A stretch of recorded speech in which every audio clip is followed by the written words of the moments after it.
creating conversation.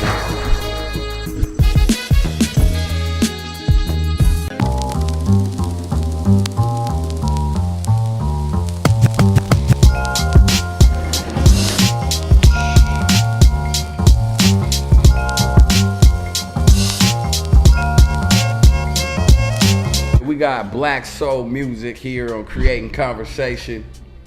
I want to thank you for coming on, being a part of this. Thanks for having me, bro. You know I support anything positive and forward thinking. Appreciate you. So let people know who Black music is, what you represent as Black soul music. Black soul. Nigga, tell make sure you let me know. Black soul music. What type of artist are you?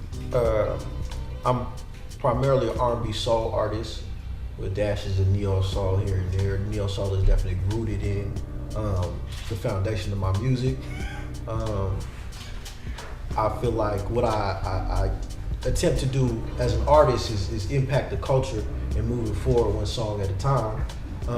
Nostalgia is heavy in the branding of my music because I feel like there's a certain period of time.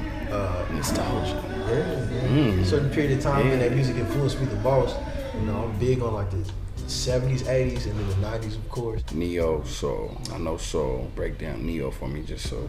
Okay, so neo soul was actually coined a term during the 90s when they called them the Soulquarians. It was like D'Angelo, Common, Mos Def, Erykah Badu, Angie Stone, and they were all like the new movement of what soul was, but they put a little bit more funkier up-tempo backdrop to what it was they were doing, and they incorporated a lot with hip-hop.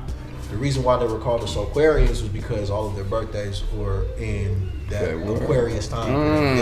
Man. Okay. Yeah, so break off the knowledge. Heavily influenced by that era of music, man, because I felt like it was raw. You know what I'm saying? It wasn't all about the singers having the baby oil on their chest and body rolling and having to do all the extra. Even though D'Angelo did, have his little stint where his music was that. But his music was raw, man, and embodied. It was true, and that's what I liked about neo soul music. Everybody was basically talking about what was going on in the world and their lives, and they didn't have to fabricate any of the content or the topics that were discussed in their music. Okay. And I feel like marketable music is relatable music.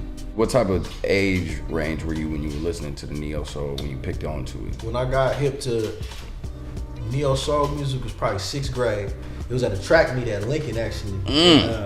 My boy Bus, man, shout out to Bus. We was warming up for our track meet. The first song he let me hear was the Music Soul Child, Just Friends. Okay. And he was like, man, you hip to this cat, Music Soul Child? Like at the time he had just dropped. And I was like, nah. He let me hear that, and that was the first I heard the boom, boom, boom, boom, boom. I was like, and I was like hooked ever since. I was like, who is this guy? You know what I'm saying? I went and got his album, and we put the album rotation into the front cover, melted off. You know what I'm saying? How you feel about Music Soul Child being an impact on you as an artist? I always loved his brand of soul was always like a more polished in presentation, but with the things that he was able to do vocally, man, was always like you hear a Music Soul Child song, you hear his arrangements of his vocals, and you go, this singer just do that? That run that fell into this harmony was crazy, but he make it look so easy.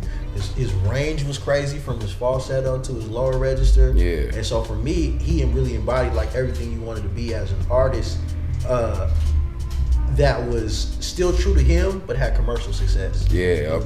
Prior to neo soul, I grew up in a household that was listening to, Teddy Pendergrass, even Lionel Richie was in the house. Mom listened to a little bit of everything. So Mom's is the one that really put you on. Yeah, Mom's was heavy on music. Like that's all she. Even if you was asleep, if you wanted to listen to music and the speaker was in your room, you was gonna hear that. You look so peaceful getting that good sleep. If you need to hear some of that Al Green, you was gonna wake up for the Al Green. You talk about the range. Do you see that in your music? How do you play? Because we was just listening in the car the other day. And I was like, is that nigga, was that you?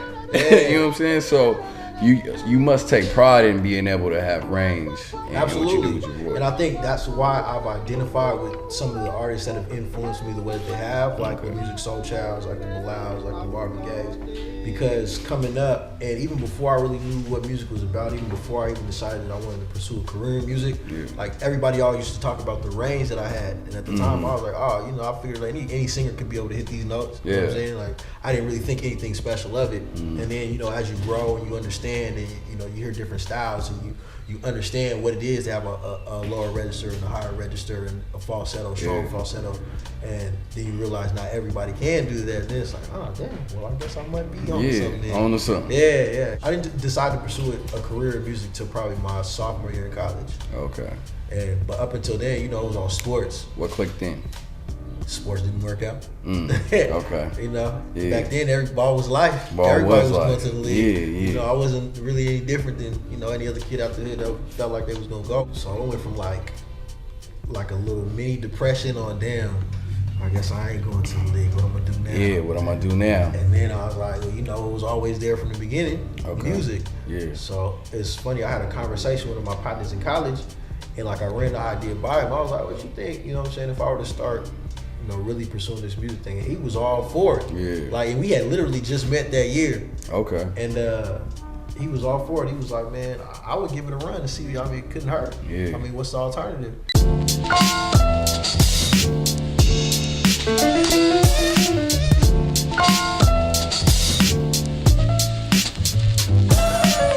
Welcome to Creating Conversation.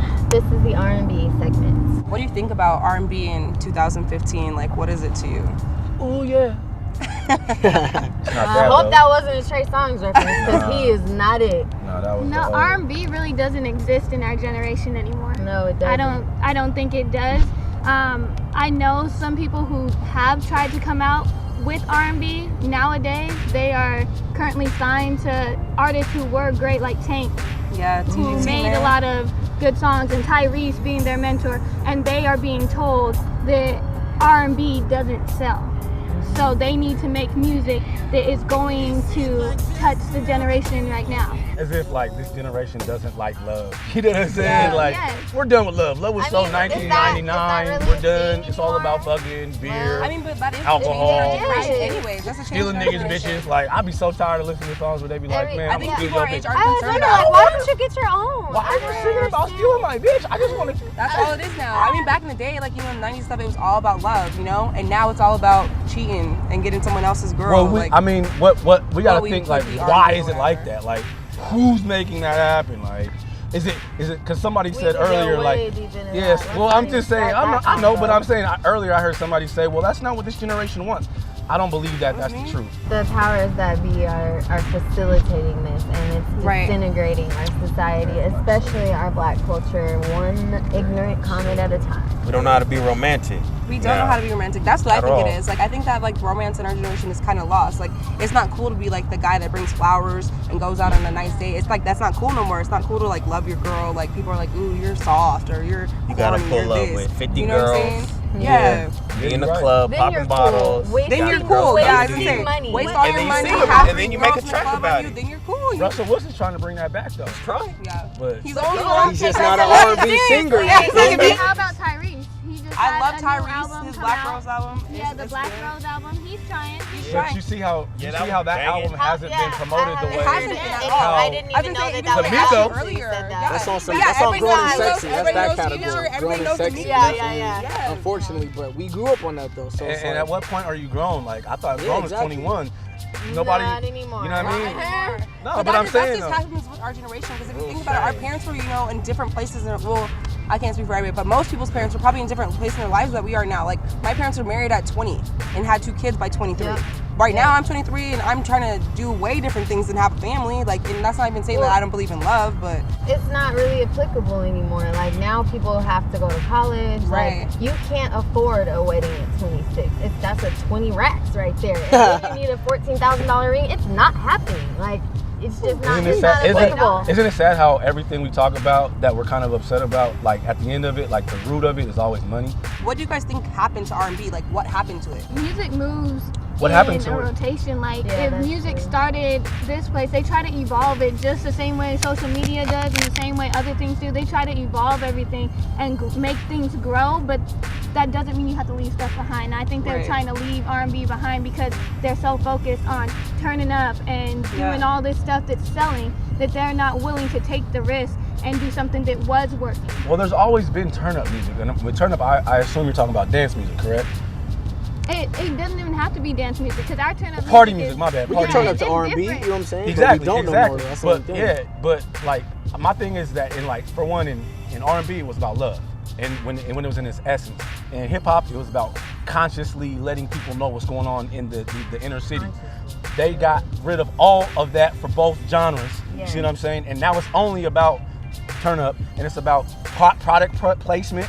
You know what I'm saying? I watched the video, I think a YG video, and they had Avion all in this. You know what I'm saying? We don't even fall in love with the artist's souls anymore. You feel what I'm saying? Yeah. Like we love Michael Jackson, trendy. not just because of the Bang, music, bang, bang. but for who he was. And You know what I'm saying?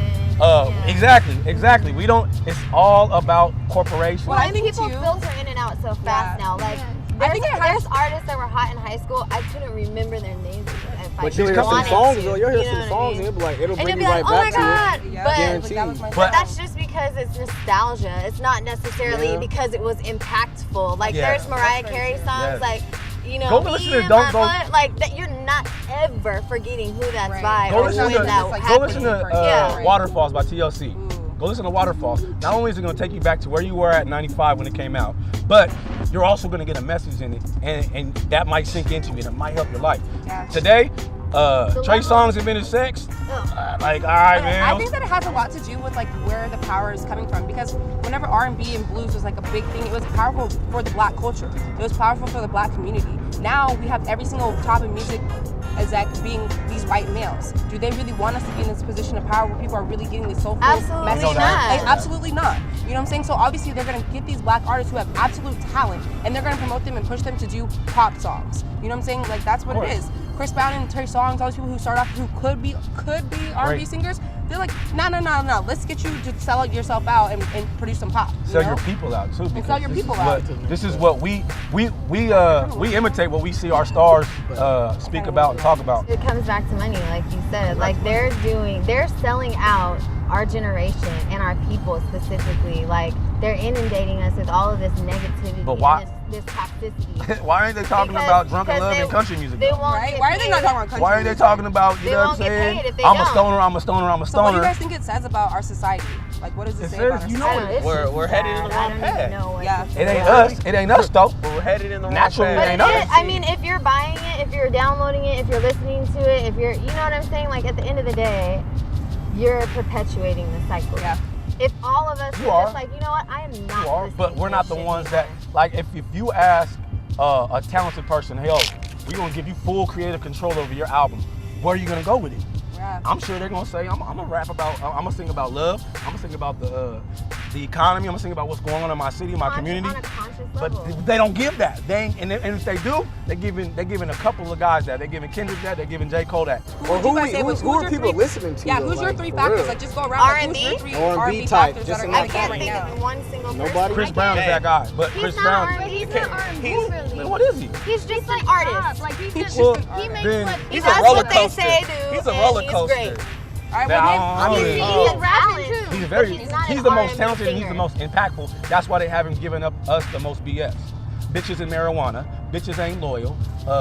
What's his other joint he has out? And I love Chris Brown. I think he's dope, but we know this music ain't coming from his mind, his creative mind. We know Like what's the up. internet, the weekend. But back in the day, actually, guys. if we Frank think Ocean, I about like Party Frank next Ocean. door. Party Like I mean, Next we Door, got right cats there. that are, but it's not. is Party they're Next not Door on that thing. R&B? Come on. It's like I mean, real not airy, really, like you know what I'm druggy, saying? but Like, I mean, I almost it's, feel like you have to kind of redefine what you think R&B is at this You point. have You know, to, you because have that's to. not. My evolving favorite as a whole, thing, you know I'm what all I'm about Tyrese, Genuine, Tank. Like that's where those are people I like. Let me But put it in there's this no one like that no perspective. more. Well, I mean, I guess they're Can still you- around, but Can you take them and go with your lady and play them and feel like, all right, we're gonna have a good night? As in, Not only it's that, a romantic not only night. that, but we might go Romantic. forever. I was gonna say, that's we a might romantic. last forever. Yeah, I want to marry Romantic. them. Or am I gonna slap them and be like, man, let's go to the club?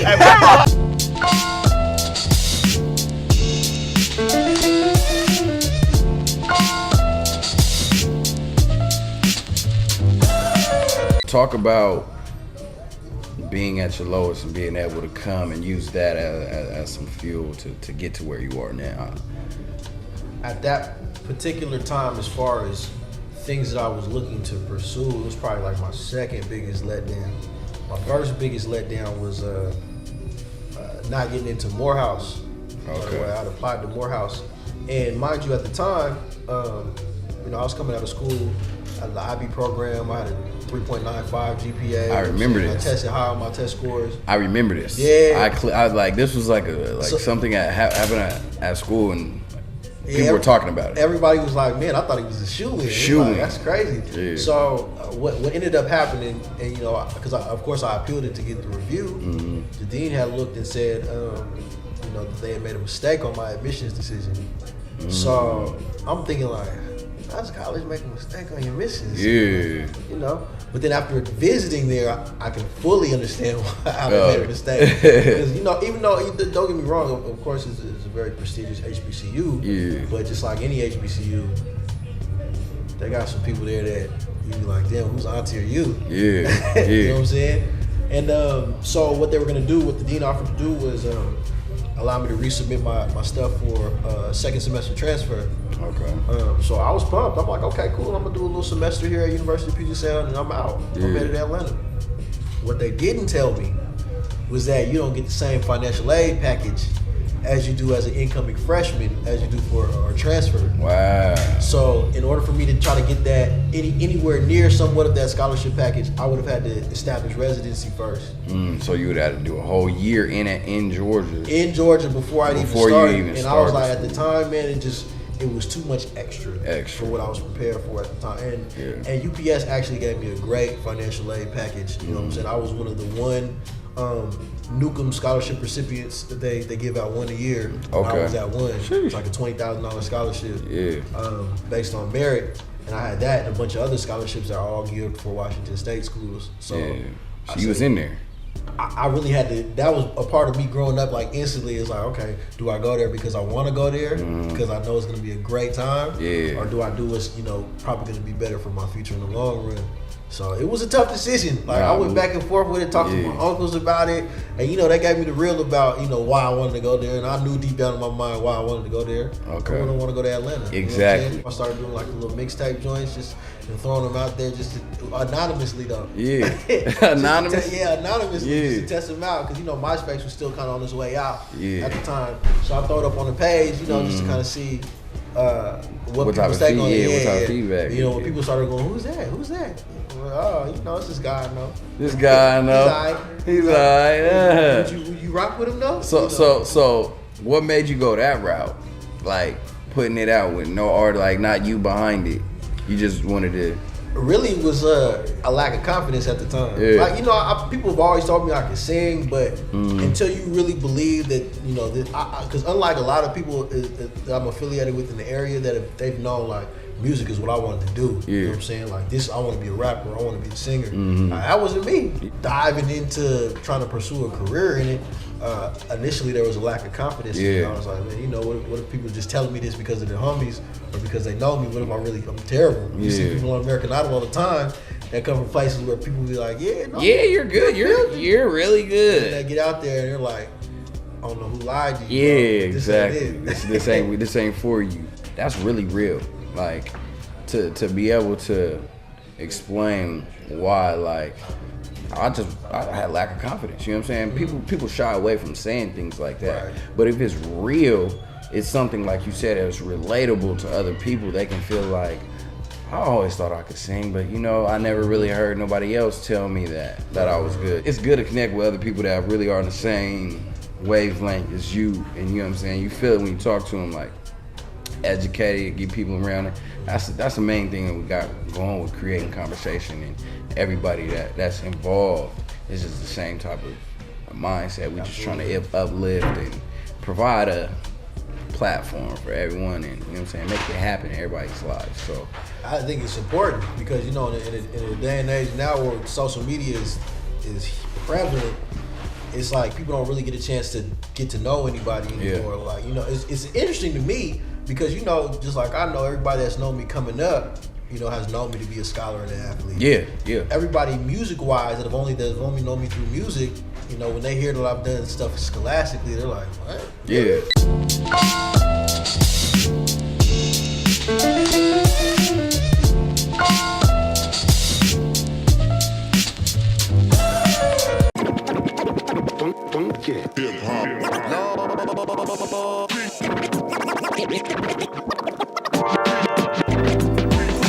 We are here in Tacoma, Washington at Soul Restaurant. I'm here with one of the owners, Natural Allah. and we just want to thank you for taking the time out today to talk to us here at Creating Conversation. Soul, obviously the name tells you the type of food that we're eating here, or that you serve here. What other things go into the food that you have here on the menu? A lot of love. Okay. What we've done here at Soul is we've created a restaurant where you can get American soul food, but at the same time get what we call Southern soul food also from Latin countries. So you get a taste of Puerto Rico, a taste of Peru, a taste of the Dominican Republic, and a taste of Cuba. Tell me a little bit about how Soul came to be a restaurant in Tacoma. Well, myself and my partner Jennifer, who's hiding over there, it took a lot of hard work for us to be able to get what you see right here. We were both social workers by trade, and during the economic downturn, we decided we wanted to try to find something else to do. What we created first was a wine lounge that was in downtown Tacoma. It was called Vinum. We had that for about 3 or 4 years. And then we got a salon also in Tacoma that we began to work with, and we quickly sold that and wanted to do something different. And a realtor that we were working with showed us this space, and this vision began to come into play. What were some things that you learned in the process of making this establishment be successful as it is? Definitely just business etiquette. Okay. How to operate a business and the behind the scenes aspects of running a business. People see a business and they generally think it's just you going into a building and doing or selling whatever it is that you're selling. But there are ideas of knowing how to do your taxes. There's ideas of knowing how to budget. You know, how much you're gonna pay your employees, what your employees are, or hours they're gonna work in order to make your business successful. Because obviously you don't want 10 employees on a slow day. So you have to figure out what your days are and what works best for the business. Okay. What can I expect when right when I walk through the doors? First thing you can expect when you walk through the doors of Soul is the smell. Simply because we're cooking all day, so we're doing fried chicken, we're doing jambalaya, we're doing gumbo, we're doing, you know, the collard greens and different things that are associated with soul food. And then you start to notice the decor. Our decor is very eclectic, so you'll see some things that remind you of the South. You'll see things that remind you of you know, New Orleans. You'll see things that remind you of different parts of the Caribbean. So it's just an idea of getting a person to get that feeling of the soul experience. What went into the decor of Soul? We wanted to take away from that connotation of a soul food restaurant being like a shack. Or being in a place that's like in a rundown area. So we have glass tops on the tables, we have linen on the tables, linen napkins and tablecloths. So we wanted to give the person the feel that our food is important. And as a customer, you're important. So those small things, I think, kind of give the customer that idea. Soul is one of my favorite restaurants in Tacoma. I really like what you guys do here and how you guys separate yourself from other different places. And it's next level. And I always admire anybody that's doing anything in their field of expertise and they do it next level. Thank you for coming on and Creating Conversations. Thank you. Appreciate that. You got it. And let's go enjoy some of this food. Let's go.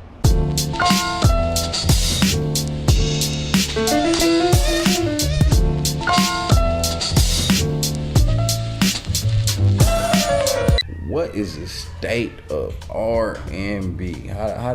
What do you feel like that looks like? Sit up this.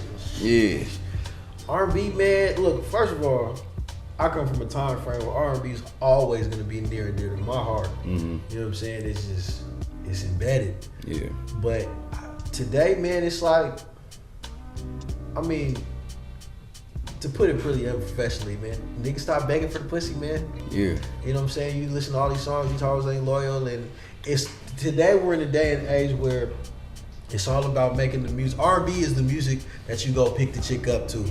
You know, like Ty Dolla $ign makes the music you go pick the chick up to, or you drop the chick off. You know what I'm saying? You can drive to when you get there. The R&B that I know was the music that you trying to slow body roll to. Yeah. When you in the heat of the moment, that's what R&B was to me. You know what I'm saying? That or body roll. if you know you fucked up and you going through something, that's what R&B was to me. Like, damn, that was really my baby. Now it's like niggas is, I don't know if they too hard or, you know what I'm saying, too niggas cool. act like they can't fall in love no more. Niggas is too cool.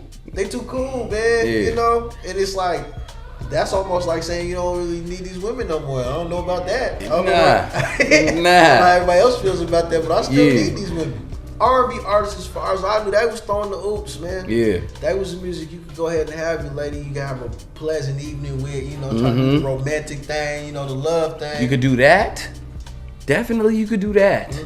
Wine and dine and, you know. You can't wine and then at the end of the night of the function too, you like we was just saying, shout out DJ Kareem Supreme. Man, legend in the town, man. Shout out my guy DJ Kareem Supreme, man. He knew the definition of the R&B alley-oop. Break it down. Now, mind you, we was youngsters during these days. You know, the Prince Hall, talk about Center it. dances, Talk about it. Hall. Yeah. Kareem would play the fast stuff in the beginning, you know, to get everybody turned up. Yeah. You know? 99 and the 2000s. Have that moment where he'd be like, all right, fellas, ladies. You know. We finna slow it down. Okay. Fellas, this your chance. This is if your you had chance. Any ounce of game in you. Anything. This was your moment. Yeah. And Kareem would throw the oops so cold. Kareem would play something like Sex Is On My Mind, Freaking You, and then T-shirt and my panties on in a row. Sheesh. Now, if you couldn't win, anybody that knows those songs, if you couldn't win to that, it just wasn't in the cards. It wasn't meant to happen. It wasn't meant for you to be there at that time when everything was going down. Yeah. I want to talk about some of the people and producers and artists and people that you've worked with in your past, who you're working with now. I've been blessed, man, to work with a lot of dope people industry-wise that have accomplished a lot. I started at about 2008. I was able to link up with these rappers called the Parker Brothers through recommendation of a fellow musical colleague. Connects. And, you know, he was working on his album at the time, or their album at the time, I should say. And so they connected me with their producers that they were working with, which at the time was Cuddy Fresh from The Business. You know, The Business was popular for... Boom. They had Boom. Every Girl in the World. Every they girl had that. A bunch of stuff for 50 Cent, Robin Thicke. Like, so much stuff going on. They were making a killing in the industry. The Business. So they were shooting me stuff and, you know, to see what I could do to it. Yeah. So, you know, in my mind, I'm looking at every opportunity like this is it. Killing it. Every single opportunity is this is it. Killing the game. I've always told myself from the time I step foot in, I don't want to ever feel complacent. I don't ever try to minimize the potential of the opportunities that are put in front of me. Because you never really know. Amen. You never know. Because look, I'm not on, but they're on. They're on. So in my mind, every time our opportunity I get a chance to showcase my talent on the track, that's my audition. Not only am I trying to go kill them, I'm turnaround time.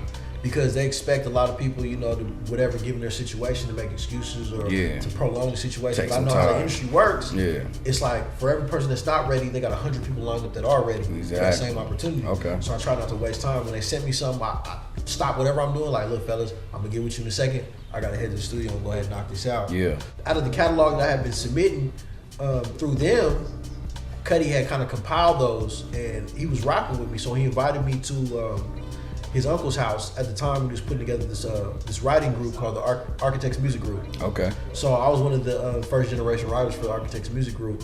And with that, we built a good number of catalog of songs that he took with him to a seminar in New York. Okay. Now, in the seminar that he took to New York, there was a bunch of label executives there and managers for artists there. One of those being Big Pooh's manager, Big Doe. Okay. So Big Doe had heard some of the stuff from my catalog. He went back to Big Pooh and was like, man, there's this cat out of Tacoma, Washington that you need to rock with, man. Like, I didn't even know they had soul in Tacoma, Washington like that. So Nobody do. But after gonna make he it told happen. me this, I kind of tried to sit and wait and see if he was going to contact me or not. But me being me, I'm like, man, why don't I hit him up and just take a shot in the dark? You never know. What do I have to lose at the time? Exactly. You know what I'm saying? I don't have a rapport with him at all, so I don't have really anything to lose. Yeah. So I hit him up on Twitter.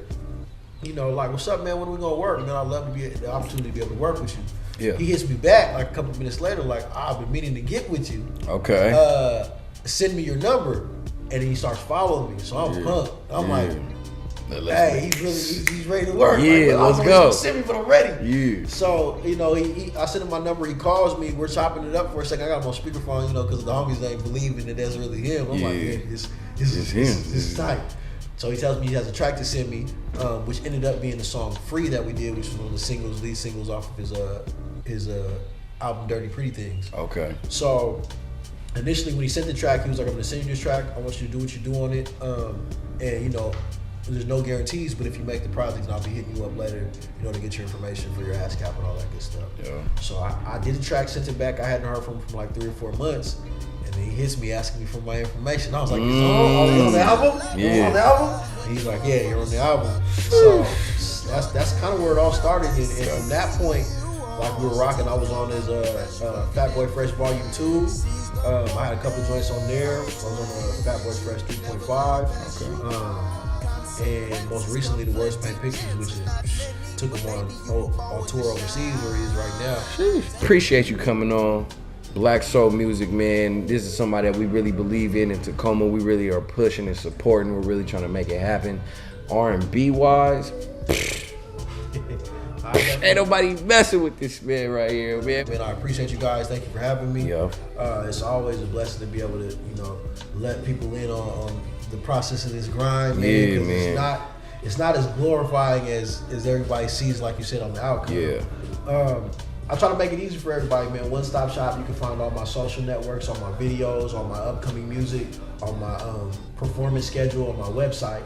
That's www.blacksoulmusic.com. Black, BLAKK, soul music spelled the regular way.com. Appreciate you coming on. And then, next time I can beat you in some of these goddamn balls, boy.